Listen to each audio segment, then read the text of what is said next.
This is a first for the Land Warfare Conference, a panel looking at the business of war from a historical perspective, all of whom have held a rifle in their hands. Does this make for better military history? Not necessarily.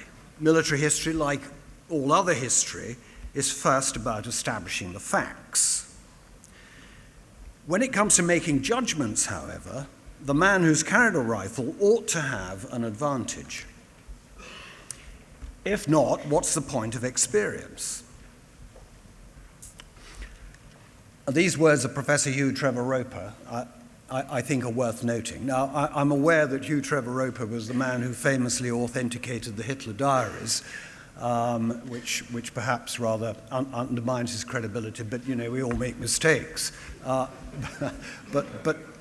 But he's right there. Without sense, you're not going to understand.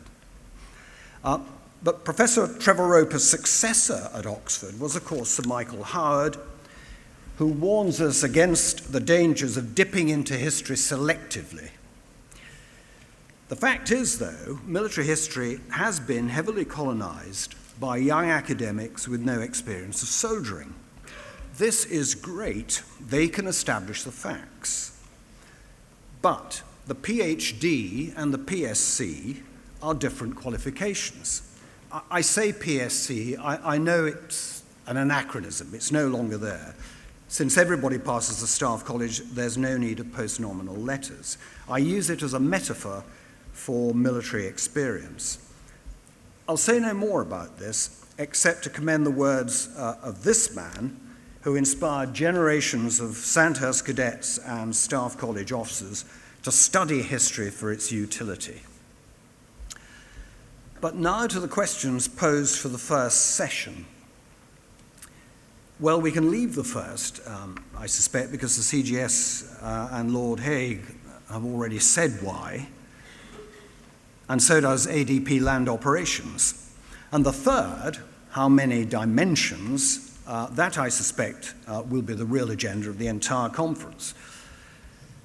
But for the second, as the First World War has been the Army's historical focus these past 4 years, with Operation Reflect, let me ask this: is the First World War really a suitable case for study when it comes to manoeuvre? You could be forgiven for thinking it's not. How could there be manoeuvre on the Western Front, with trenches stretching from the Belgian coast to the Swiss border? And depending on who you've been listening to, you could be forgiven for thinking that the Western Front was the First World War. And to be precise, that bit between Ypres and the Somme, held by the British Army, which we keep being told was, quote, a learning organization, a phrase that I find frankly facile. The fact is, of course, you need to study all the European fronts, between which there was scope for strategic manoeuvre. That there wasn't any strategic manoeuvre was due to the lack of a strategic approach by the respective high commands. Though actually, even on the Western Front, there was room for manoeuvre. And British commanders were well aware of its importance because field service regulations told them. But it all depends what you mean by manoeuvre. And most Allied commanders seem to have had a very literal and linear concept of what it was. One exception was Armando Diaz. Who? I hear some of you ask. Because, of course, he wasn't on the Western Front. Diaz took over the Italian army in November 1917 after the collapse at Caporetto. He nursed it back to health and defeated an even greater Austrian offensive in June the following year. But he then refused to do the obvious, what everyone kept urging him to do, in fact, to mount a counteroffensive to exploit success. Instead, Diaz deliberately left the Austrians to lick their wounds where their offensive had been halted, on extremely long exterior lines of communication, and began a campaign to subvert the internal cohesion of their multinational army through propaganda, bribery, and carefully managed fraternization, particularly with the Czech contingents. And equally carefully, he staged local counterattacks to deceive the Austrians into thinking he had overwhelming resources, and he further unnerved them by parading his allied reinforcements, British, French, and American, although they were, in fact, comparatively not that many. Only when he was certain that Austrian morale was significantly eroded and his own troops were ready for a decisive counteroffensive did he launch his attack. The date he chose to do so was the anniversary of Caporetto, sending a clear message to both his own troops and the enemy. The result? The complete collapse of the Austro-Hungarian army within a fortnight. Was this manoeuvre? Well, it certainly wasn't slaughter. And I'm so pleased to see this quoted in the latest version of Land Operations. It seems to me a perfect minimalist statement of what manoeuvre is really about. If it ain't slaughter, it's manoeuvre. Churchill's thinking about operational and strategic art was always informed by personal experience and an understanding of history. Yes, he hero-worshipped his great ancestor, the Duke of Marlborough, and his huge army. But he also understood the limitations of Britain's army in the Napoleonic Wars a century later, an army which had been kept small for financial reasons and because politicians feared that a larger one would tempt them to use it, an idea whose time some in government today appear to think has come again. But Churchill also understood, as did the statesmen of the time, the manoeuvrist potential that the Royal Navy offered. By 1815, Bonaparte had been defeated in the field by the Austrians, the Prussians, and the Russians, with much slaughter. Those were the inescapable realities of those days. The French had a huge army, and they weren't going to be defeated that easily. But Austria, Prussia, and Russia were largely successful because Britain gave them huge subsidies, the Royal Navy having spent a decade or more seizing French colonial wealth and stealing her trade. And of course, when the right moment came, we sent our tiny army to the peninsula where it could be useful, diverting French resources away from the Rhine, the critical ground. So it seems the smaller the army, the greater the need for manoeuvre. And the greater the manoeuvre at the grand strategic level, the better the chance for manoeuvre in the field. Of course, the other great thing about Churchill is that he always expressed his ideas so clearly, which brings me back to the beginning and Professor Trevor Roper's caution. Without style, you will not be read. And to be frank, I think that plain words are at a premium at the moment. What strikes you when you read the field manuals the British Army went to war with in 1914 is that they're beautifully written. Anyone could understand them. I don't think we can always say the same today, which is ironic when the maneuverist approach requires integrated action, i.e. that other agencies understand what the army is doing. But with that, I'll now turn to our panelists, who don't need any introduction at all, and their biographies are in your brochures, who, as acclaimed authors, have all demonstrated that with style you will be read. And first I'm going to ask Dr. Rob Johnson, whose recent book, The Great War and the Middle East, I commend to anyone with an interest in that region and the likelihood of serving there. Rob.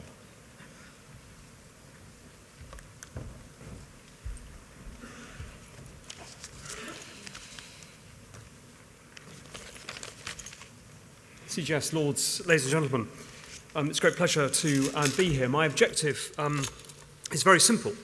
It's really to suggest to you that whilst Manoeuvre has not changed a great deal in terms of its objective, the means and ways are certainly changing, as we have already heard this morning. The driving forces of Manoeuvre can be summarised as fourfold. The idea of parity, for example, the thrashing of solid phalanx walls or bladed weapon-wielding mobs seem to characterise early warfare, But then, famously, as I'm sure you remember, the Battle of Leuctra in 371 BC, Epaminondas and the Thebans defeated their Spartan enemies, who had hitherto been pretty much undefeated, in two ways. One, by shock action, namely a cavalry charge, and as you see, I'm cultivating my cavalry hair in celebration of that. And secondly, by working around the flanks. At the time, it seemed revolutionary. Second theme that had driven the idea of manoeuvre was stasis. So many of the early wars of the ancient period were characterized not by open battle, in fact, but by siege warfare, some lasting more than a decade. These impeded battle spaces had to be turned by movement not on one field, but over an entire region. And then there's momentum. To add weight against a much larger enemy, or to exploit the fact that troops on the offensive enjoy better morale, a point that Allan famously made in the 1870s, the need to keep or pursue an enemy, keep a sword at the enemy's back. These are the processes which have assisted the development of the idea of manoeuvre. But perhaps the most important of all is the fourth one, initiative. I'm now an adopted son of the Rifles, which was a regiment that prided itself on the idea of every rifleman using their individual initiative. That now is true of everyone in the British Army. But at an operational level, it's about probing and off-balancing, allowing one to choose the time and location and strength of an attack to pursue decisive action. But as our colleagues have already pointed out, we should beware of some of the falsehoods that have crept into aspects of military history. The false distinction of attrition against manoeuvre that was put together largely thanks to Hans Delbruck or even our beloved Basil Littlehart. Both of them were a reaction to the First World War. We know that these are interdependent, especially in the use of fires. And the illustration bottom right that I've placed there is, I'm sure you'll know, the Battle of Hattin in 1183, moving now from the ancient to the medieval period. It was a battle rather like blitzkrieg, with the coordination and synchronization of the elements of the Saracen army. It struck deep and unhinged the Crusader forces, and its primary objective was to dislocate the thinking, to discombobulate, if you like, the forces of the Crusaders. And that demoralization by penetration in depth is a hallmark, of course, of manoeuvre. Manoeuvre, therefore, is at its most effective when it exploits the physical, and we would today say cognitive, elements. Our objective is to coerce, to make an enemy compliant to our will. That is a cognitive decision. And today we will use precise force and deception to alter the enemy's mind. Now, manoeuvre has telling definitions. It is, according to the dictionary of my great university, a planned, controlled, and skillful movement to manipulate by artifice or by scheming. We have interpreted that in physical manoeuvre terms to mean the combination with fires to achieve a position of advantage. But that position of advantage is no longer merely in the physical space, as we've been hearing. So today we add to that group information manoeuvre, the continuous and adaptive employment of information to achieve an advantage through virtual and physical space to produce a cognitive outcome, to change the enemy's mind, to compel the enemy to make a choice. And that could be, for example, desisting from the tactics of hybrid warfare. So we end up with cognitive effects, which will be familiar to you, and cognitive outcomes against our enemies. And all of these can be found in our existing literature. Lord Moran, for example, and the Anatomy of Courage an outstanding publication even today, dating back to the 1940s, reflecting on his First World War experience. But these particular tools are the ones that we will need to seek. In the past, if manoeuvre was about finding the right place on the battlefield, today is about making the enemy think the way we want them to think.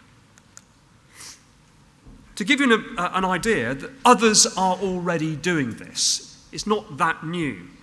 In November of 2012, the Israeli Defense Force launched an airstrike against Ahmad Jabari, who was the head of Hamas. But it wasn't just an airstrike, it was part of an integrated operation involving land forces, the Air Force, and information manoeuvre.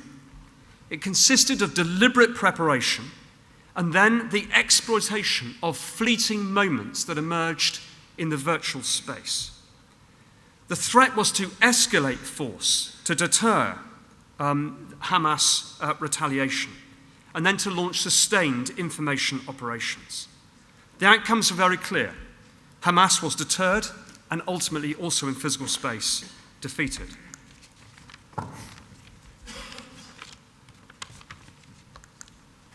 Information manoeuvre and our integrated action are part of a long history of the British Army, just today with new tools.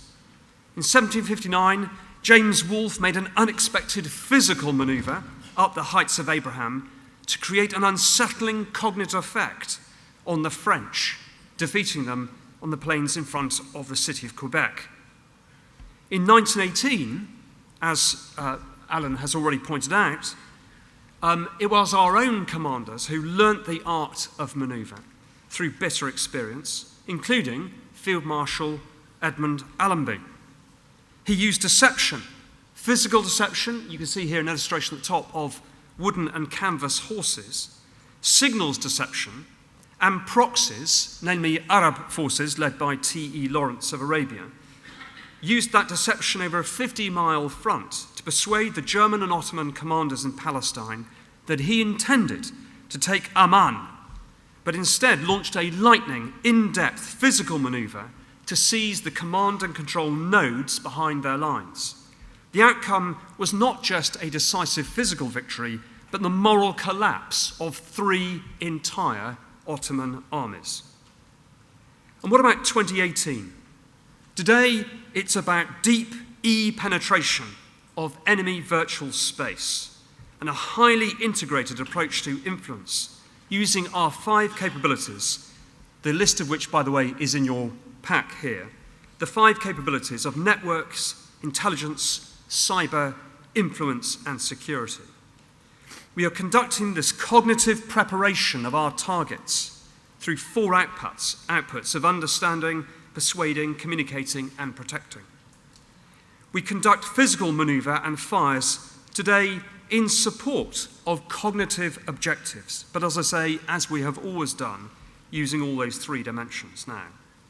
And the results are cognitive outcomes where we harness all our defense effort and other agencies in a unity of purpose to achieve our objectives. So has manoeuvre evolved? Well, it is certainly today obedient to classical and historical maxims. It was always about the physical and cognitive effects together. The virtual dimension today offers exciting new opportunities to create effects and alter minds. That final image on the bottom right is, of course, David beating Goliath. Usually that story is told as one of precise fires, which cheers up all the Royal Artillery officers in the room. But of course, it's not just about precise fires or altering the odds. The real story was what happened next after Goliath had hit the dust. The cognitive effect was to demoralize the Philistines, who had invested all their strength in the person and leadership of Goliath. The cognitive outcome was that they ran away. The Israelites didn't have to fight because they'd already achieved their objectives. In the virtual domain, choice words can have a significant effect, and you know this from your own history. with a more aggressive response, we can produce more useful outcomes if we embrace this virtual dimension fully. We need, as I'm sure CGS will agree, one army, team working, if you like, battle grouping together, with our networks, our intelligence, cyber, influence, security, and yes, all the physical components too.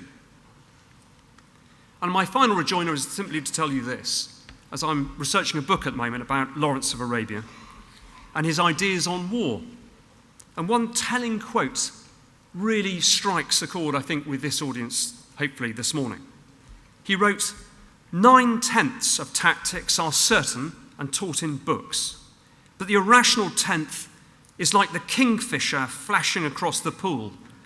It can only be ensured by instinct, sharpened by thought, practicing the stroke so often that, at the crisis, it is as natural as a reflex. And that is what we must do in the virtual domain. Thank you very much.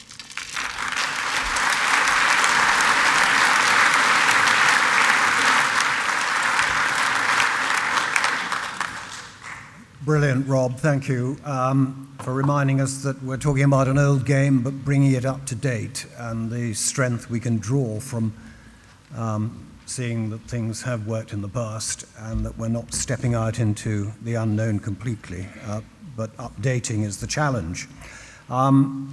Next up, Colonel Dr. David Kilcullen, whose book, The Accidental Guerrilla, Fighting Small Wars in the Midst of a Big One, has been required reading since its publication 9 years ago.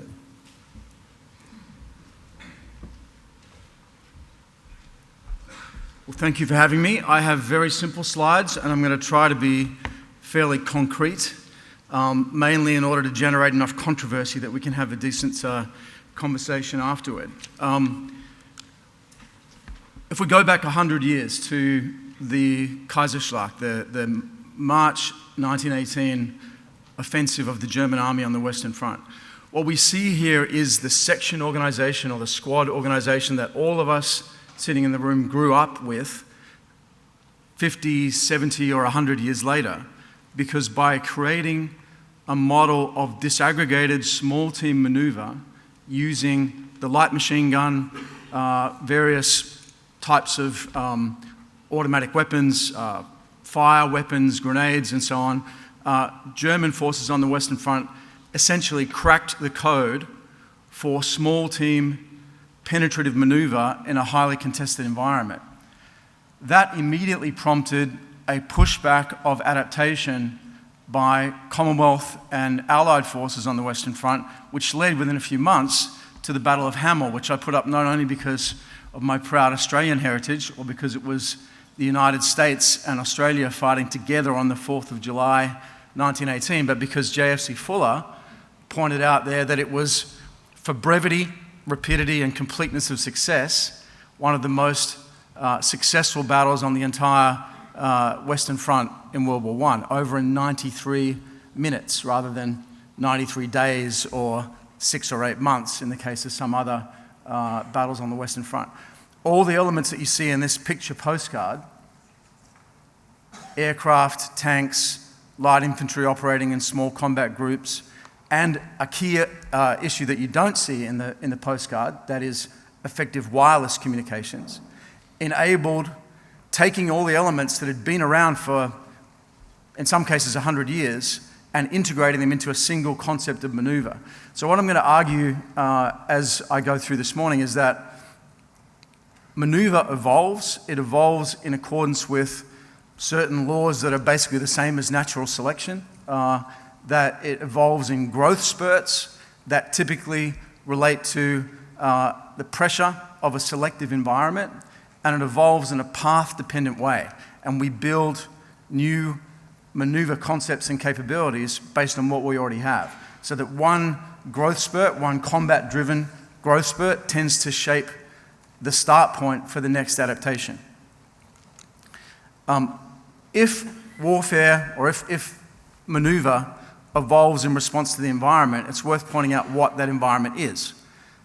Currently, we're fighting in a crowded, cluttered, highly connected, as has been talked about this morning, mostly urban and coastal environment, we're fighting against a mix of state and non-state actors. All of them are applying irregular methods, by which I mean methods that are designed to overwhelm us with a massive number of small challenges rather than a single large overwhelming challenge. We're seeing states adopting non-state approaches, and we're seeing non-state actors developing the kinds of capabilities that used to be restricted to nation states. We're seeing a lot of players adopting what you might call a liminal strategy of riding the edge, figuring out exactly how far you can push it before you get a major response, and attempting to, as CGS said earlier, to render us in the war before we realize the war has begun. By the time that your first tank crosses the line of departure, the war is already won, and if it hasn't been won, you don't send the tanks. We're going to talk in a little bit, I think, in the conversation about concepts like new generation or non-linear warfare, but I would say that they're not limited to the Russians or to Russian-like actors, but rather what we're seeing from essentially all potential adversaries is an attempt to use non-warlike means to achieve warlike objectives and vice versa. The biggest development on our side, I think, and this rivals the introduction of the light machine gun into the squad 100 years ago, is the ability for small teams to now apply vertical systems. Obviously, small drones to medium-sized drones, the ability to expand the reach and the envelope of a small squad significantly transforms what you can do at the squad level, and it transforms what the enemy can do to you. Not only are we applying these kinds of capabilities, but we're seeing adversaries do the same. This is Mosul, February of 2017. And as we saw with aviation in the First World War, we've seen a rapid move from reconnaissance to kinetics. And this is an armed drone that's capable of dropping grenades, returning to base, picking up a new grenade and returning to the fight. And this is 2 years old. It's already extraordinarily outdated in terms of what's on the battlefield now. We're seeing things like this. This is Aleppo. Looks like dudes with a mortar bomb, with a mortar tube and an iPad. It's actually a space systems collaborative engagement. These guys are running Google Earth on iPad. They're linked to a remote observer who's observing the fall of shot, calling it in on a cell phone, dropping a pin into his version of Google Earth, which then appears on theirs, and they're going to fire for effect from the first adjusting round. That's a remote collaborative engagement, and there is no reason why the observer needs to be physically even in the same country as the fall of shot. So this is the impact at the super tactical level of the connectivity that we've been talking about. So while I fully agree with Rob and with others that we are talking about cognitive maneuver, and we are talking about virtual space, we're also talking about kicking the crap out of an adversary in a physical sense, just enabled by levels of connectivity that weren't around as little as 5 or 10 years ago. We're seeing firepower, protection, and mobility, terrorists with T-55s, as we've seen in the past. But we're also seeing information operations that are designed to exploit and to deepen the effect of those kinds of capabilities.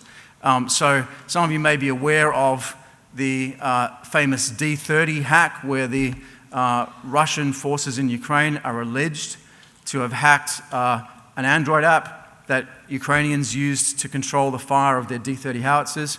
Allegations were put out that Fancy Bear, a GRU-backed hacking cyber militia employed by the Russians, was involved in that. Within a few months, it became clear that that whole thing was potentially a deception operation that never happened.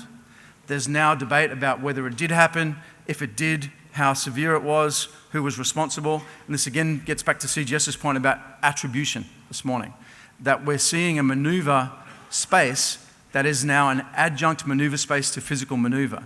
Contrary to the idea of cyber warfare being a standalone form of conflict, we are seeing that, but we're also seeing cyber as an adjunct maneuver space in combination with physical maneuver, what I've called here infokinetic maneuver. So if we bring all that together, conscious of time, we're looking at a fitness landscape, right? A landscape that shapes the evolution of adversaries. We have air superiority, but we're operating with less than capable ground forces. We have extremely tight legal and political constraints on what we can do. It's a pervasive electronic surveillance environment, but massive traffic volumes allow an adversary to hide in the clutter. There's this explosion of connectivity, which we've already talked about, enabling propaganda, but also enabling kinetic and C2 action. The pervasive appearance of smart consumer systems, like the iPad that I just showed, is changing the level of precision. Adversaries are hugging our systems using GPS or cell phones because they know we're not going to shut them off. And then there's a high degree of technical and mechanical skill among the kinds of populations we encounter in a predominantly urban environment. That selective pressure drives adaptation. I'm not going to read these, I'm just going to state them. This environment is encouraging the emergence of forces, both on the enemy side and hopefully on our own, that have a number of characteristics: stealth, dispersion, modularity, autonomy, infestation. This is an Israeli military term, but it means the ability to meld into the physical environment and disappear without maneuvering separate to the environment. Hiding in electronic plain sight. Hugging, getting close to our systems so that we can't turn them off. Media manipulation. Political warfare, which is subtly but significantly different. Technological repurposing, taking consumer systems or industrial systems and repurposing them for military purposes and vice versa. The exploitation of connectivity, and then reach back and reach forward capabilities. So if you think about where is the environment pushing everybody, it's towards forms of maneuver that have these kinds of characteristics. The implications for us, I think, are pretty interesting. Firstly, I think physical firepower, protection and mobility remain critical, but the technologies and the techniques are going to be significantly different. And things that will be open to you and that are open to us now will be quite different from what might have been open to us even 5 or 10 years ago before the emergence of UAVs and cyberkinetic or infokinetic warfare. Close combat for land forces is still central. If you can't dominate the firefight, if you can't maneuver against opposition, it doesn't really matter how cute your information operations are, you're not going to survive. And so close combat is the fundamental for everything else. But now it includes vertical capabilities at the small team level. Those vertical capabilities mean that instead of moving one visual distance from your counterpart, you can now have formations that go beyond visual range, which means we're about to see small team beyond visual range engagement. There are now emerging capabilities like the US Project Maven that are getting close to what you might call true battlefield AI. And when that happens, I think we're going to be looking at significantly faster and different kinds of maneuver than what we've seen in the past. We've talked a lot in the past about moving dispersed and fighting concentrated. When we think in the 3-dimensional or 4-dimensional or 5-dimensional concept of maneuver that we're talking about now, we may not be aggregating or concentrating forces. We may be concentrating fires or concentrating information, but leaving our forces dispersed. We may end up with a system where we move dispersed and fight dispersed. That has some very significant leadership and junior NCO implications that are worth thinking through. And then, as I mentioned, infokinetic maneuver. I'm going to finish with one quote from Richard Simpkin, a British Army officer who wrote a wonderful book towards the end of the Cold War called Red Armour. It's out of print now, but you can still find it if you look in libraries. And he drew a very important distinction between how a Russian or a Soviet commander maneuvers and how a NATO commander maneuvers. And he said, a NATO leader moves between fights. A Soviet leader fights between moves. In other words, the dominant element of Soviet maneuver, as Simpkin described it in Red Armour, was using fires to get yourself into a position of advantage to move to your objective. Whereas we, at the same time frame, tended to use maneuver to get ourselves into a position to fire, or movement to get ourselves into a position to fire on the enemy. I think if we apply that to infokinetic maneuver, we're going to start to see the emergence of what you might call a 1-2 punch, right? Where you're using your cyber maneuver to deepen and extend the effect of your physical fires and movement, and you're then positioning yourself in order to take advantage of the next cycle of cyber and kinetic strike. So we can explore that in the Q&A, but I think that's where fourth or fifth dimension maneuver is going to as a result of this evolutionary pattern that I've been talking about. So I'm going to shut up now, and General Smith will tell us where we've gone wrong.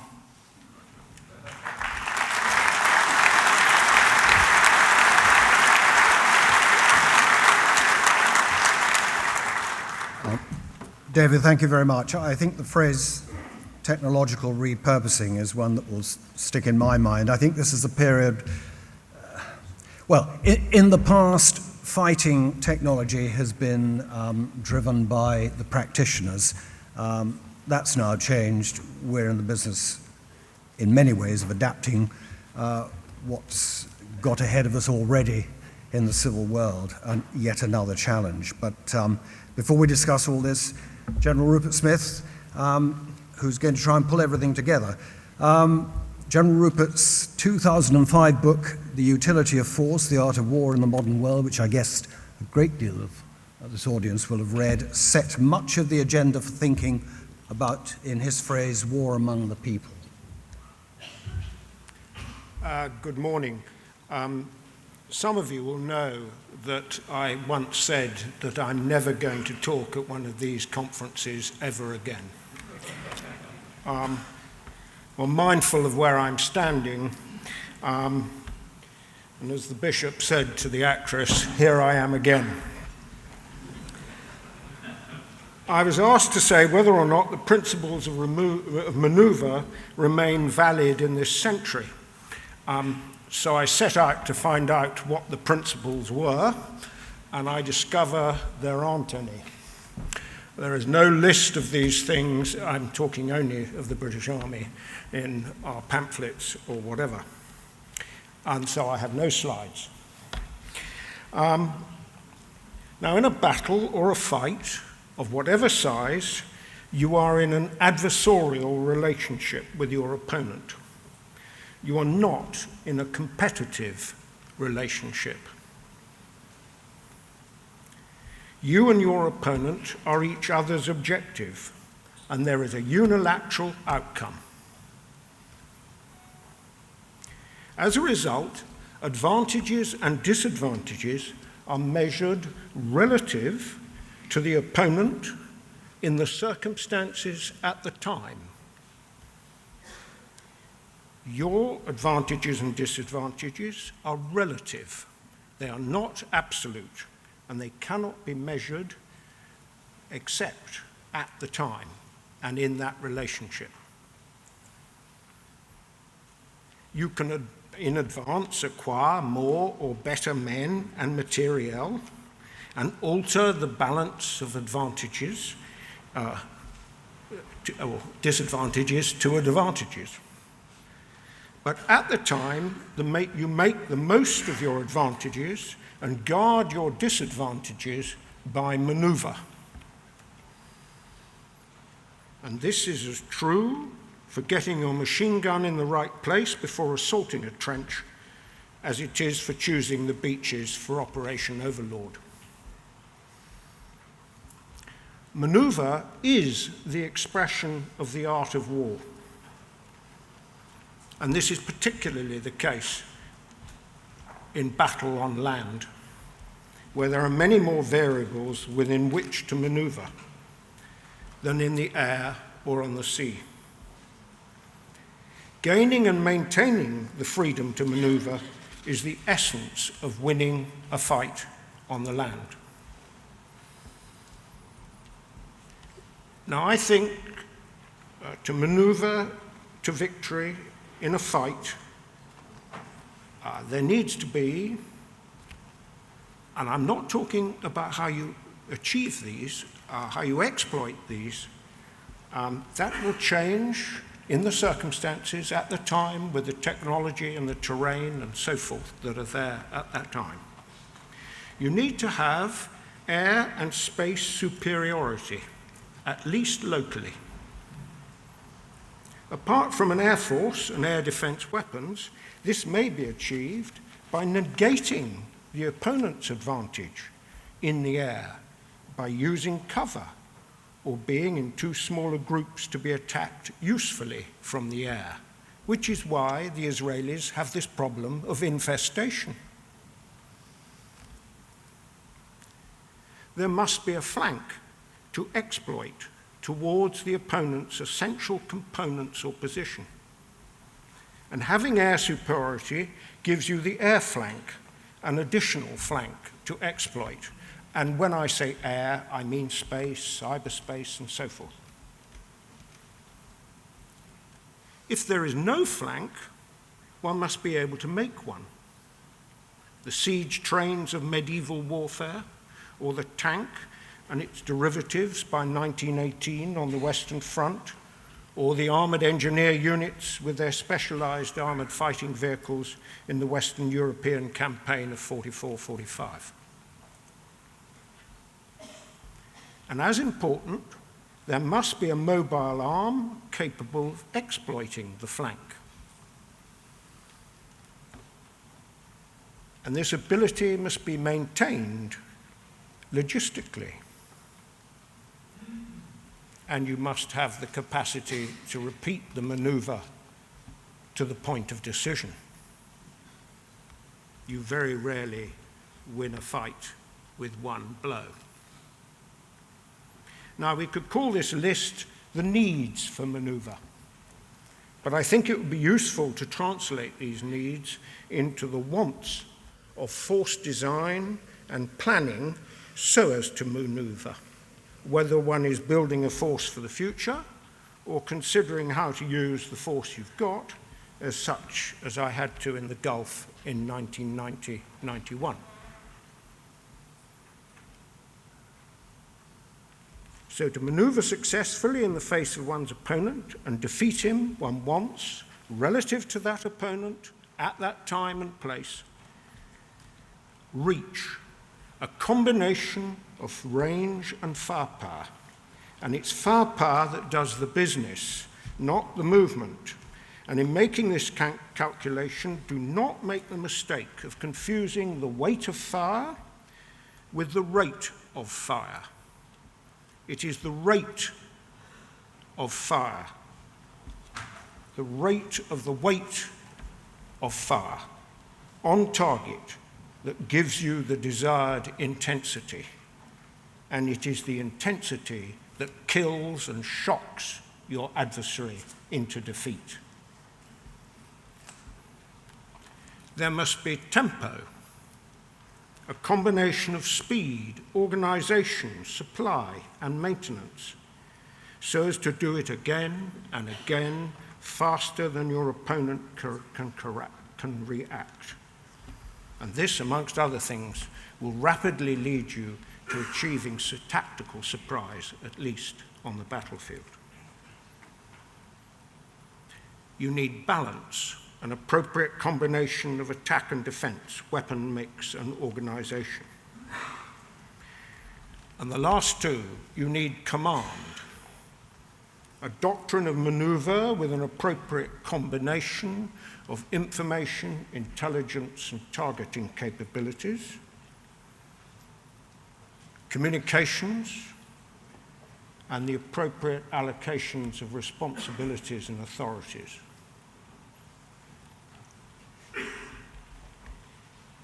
And then you need morale, bold leaders, crisis-proof leaders who will take the most aggressive course of action, who are prepared and willing and enjoy causing havoc, accept uncertainty, and in that frame of mind, you manoeuvre to success. These men do not want tidy battlefields. And those wants, reach, tempo, balance, command, and morale, are my principles of manoeuvre. Now, what I have said so far applies to the conflict, the battle, the fight, the engagement, where the movement associated with manoeuvre is essentially linear across the face of the earth, whether in yards or in miles. And the firepower is directed at the chosen target to break the cohesion of his defense. An essentially, but not exclusively, tactical activity. But in our battles or fights are part of a greater whole, part of the underpinning confrontation that is the war. And the conflict that you're actually engaged in, that engagement or battle, is understood in the context of the confrontation that contains it. And the boundary between the conflict and the confrontation is what I call the level of the fight. And these are tending to get smaller.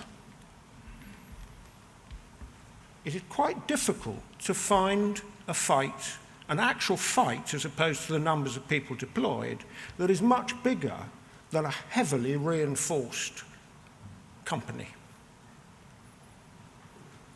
However many brigades and divisions are said to be there, it's a series of really quite small fights, heavily reinforced with air and artillery. So the level of the fight is somewhere around company or battalion. So what are all those other headquarters doing? Anyone know?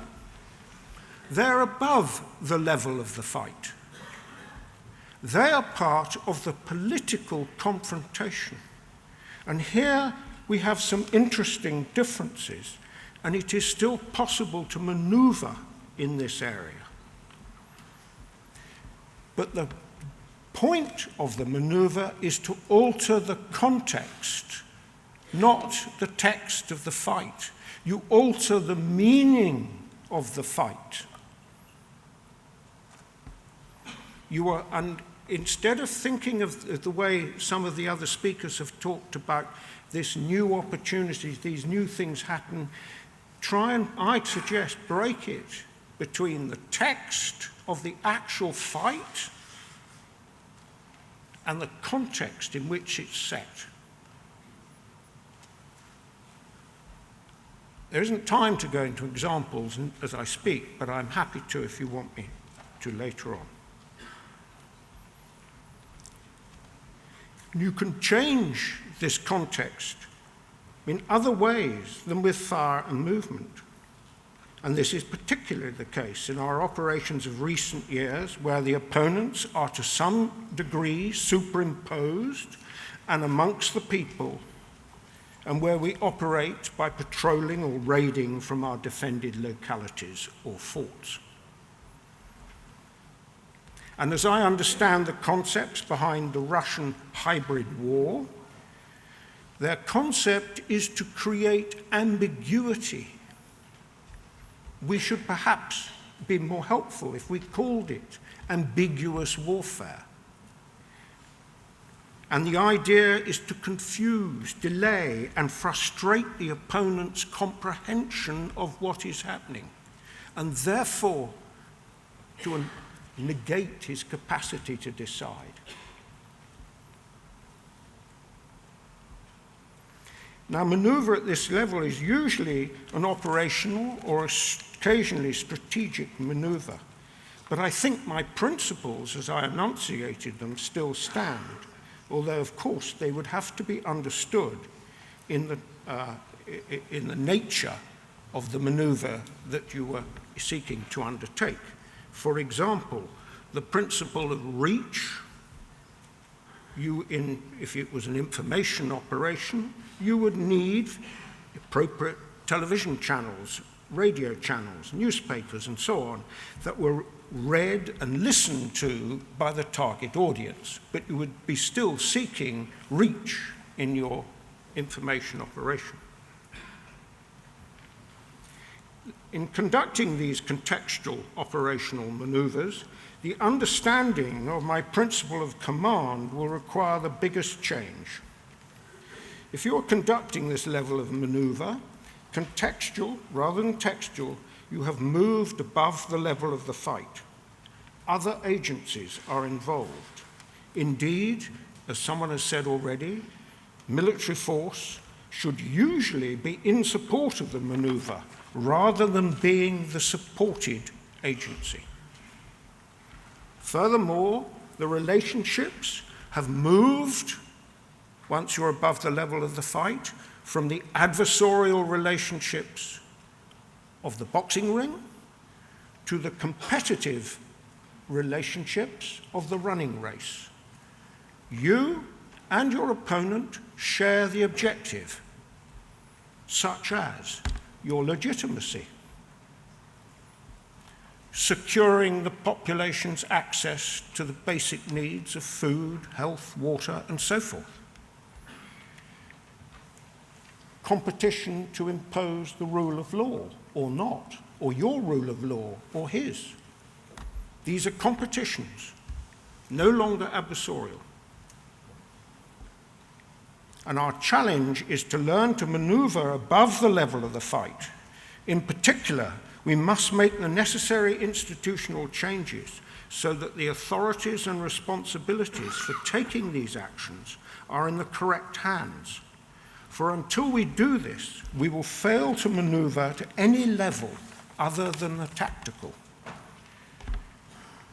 And failing to maneuver above the level of the tactical is how you win every fight and lose the war.